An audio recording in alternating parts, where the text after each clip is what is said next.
Title: No chill in Zaporizhzhia. Last nuke reactor faces shutdown over rising waters.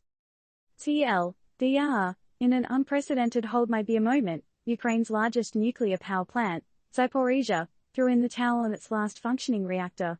Why, you ask? Well, it seems Mother Nature thought it'd be fun to threaten the facility with a bit of a flooding problem. Now don't go all Chernobyl on us yet. Experts claim there's no immediate risk of disaster. But, oh boy, this puts an interesting spin on things, doesn't it? If you thought you were having a bad day, spare a thought for the operators of Zaporizhzhia, Europe's biggest nuclear plant, who just had to pull the plug on their last working reactor. How's that for a rough day at the office? But, why would they do such a thing? Well, word on the street is that the threat of flooding got a bit too real. And when you're dealing with nuclear power, playing chicken with Mother Nature isn't exactly the wisest move. Now, it's important to remember that Zaporizhzhia has been under Russian control since 2022. An ironic twist of fate for the plot of a Hollywood disaster movie. While we all shudder at the echoes of Chernobyl, chill out.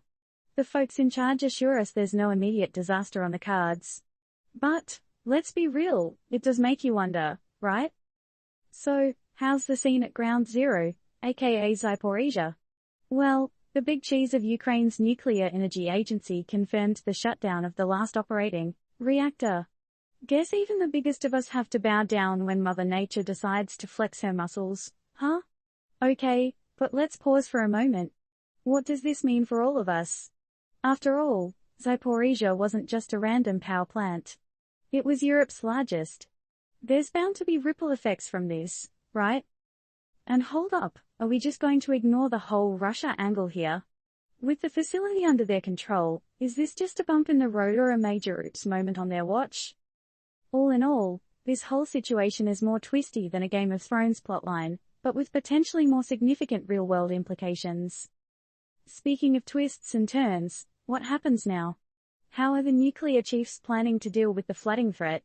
And more importantly, how's the power situation going to be handled in the meantime? We're left with more questions than answers, folks. So here's a question to chew on. How do you think the shutdown of Europe's largest nuclear power plant will affect energy supply, politics, and environmental concerns in the region? Disclaimer: the above story is based on current reports and does not serve as investment advice, a health guide, or a definitive account of events. It is crucial to consult with professionals in relevant fields for such advice.